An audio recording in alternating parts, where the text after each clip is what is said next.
दोस्तों फ्लाइट में एक लेडी एक ऐसे व्यक्ति के बगल में बैठी थी जिनके दोनों हाथ नहीं थे। लेडी ने एयर होस्टेस को बुलाया और बोली, मैं ऐसे अपंग व्यक्ति के साथ नहीं बैठ सकती, मैं अपनी सीट बदलना चाहती हूँ। यह सुनकर एयर होस्टेस शॉक्ड हो गई। उसने कहा, मैडम इस इकोनॉमी क्लास की लगभग सभी सीटें ले ली गई है, मैं आपकी सुविधा के लिए अपनी टीम से बात करती हूँ। कुछ मिनट बाद एयर होस्टेस आई और उसने लेडी से कहा कि मैडम इस विमान में सिर्फ एक सीट खाली है और वह भी बिजनेस क्लास में। सिचुएशन को देखते हुए हमारे कप्तान ने एक यात्री को इकोनॉमी क्लास से बिजनेस क्लास में भेजने की अनुमति दे दी है। यह सुनकर महिला बहुत खुश हुई, लेकिन एयर होस्टेस उस अपाहिज व्यक्ति की ओर मुड़ी और बोली, सर क्या आप बिजनेस क्लास में जाना चाहेंगे? हम नहीं चाहते कि आप ऐसे यात्री के साथ यात्रा करके दुखी हो। दोस्तों अन्य यात्री इस निर्णय से काफी खुश हुए। तभी उस अपाहिज व्यक्ति ने कहा, मैंने इंडियन आर्मी में 10 साल ड्यूटी किए हैं और मैंने सीमा पर हुए युद्ध में अपने दोनों। दोस्तों एक किसान ने एक सेठ से पैसे उधार लिए थे, लेकिन किसान गरीब था, उसने समय पर पैसे नहीं लौटाए। एक दिन सेठ किसान के पास आया और कहा, या तो तुम मेरे पैसे मुझे वापस करो, नहीं तो तुम्हारी बेटी को एक शर्त माननी पड़ेगी। किसान ने पूछा, शर्त क्या है? सेठ बोला, मैं एक बैग में 2 कंकड़ डालूंगा, एक सफेद और एक काला। तुम्हारी बेटी को बैग से एक कंकड़ निकालना होगा। अगर कंकड़ सफेद निकला तो कर्ज माफ हो जाएगा और अगर कंकड़ काला निकला तो कर्ज माफ हो जाएगा, लेकिन तुम्हारी बेटी को मुझसे शादी करनी पड़ेगी। बेटी सेठ से नफरत करती थी, लेकिन उसने अपनी पिता की स्थिति को देखते हुए शर्त मान लिया। सेठ ने बगीचे से 2 काले कंकड़ उठाए और बैग में डाल दिए। लड़की ने उसे दोनों काले कंकड़ डालते हुए देख लिया, पर उसने इस बारे में किसी से नहीं कहा। वह बैग के पास गई और एक कंकड़ बैग से निकाली और उसे देखने से पहले ही उसने उसे अन्य कंकड़ों के बीच में फेंक दिया और फिर सेठ से बोली, अगर आप बैग चेक करेंगे तो आप बता पाएंगे कि मैंने कौन सा कंकड़ निकाला है। दोस्तों आगे का आप समझ ही गए होंगे। एक बार एक आदमी ने एक घर की घंटी बजाई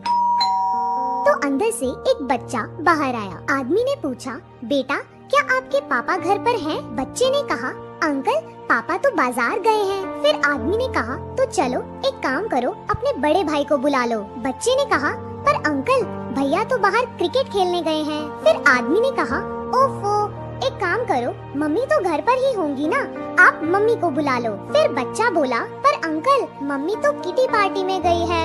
ये सुनकर आदमी उस बच्चे से परेशान हो गया और गुस्से में बोला, तो बेटा तुम घर पर क्यों बैठे हो? तुम भी कहीं चले जाओ। फिर बच्चा बोला, अरे अंकल मैं भी तो अपने दोस्त के घर आया हूँ।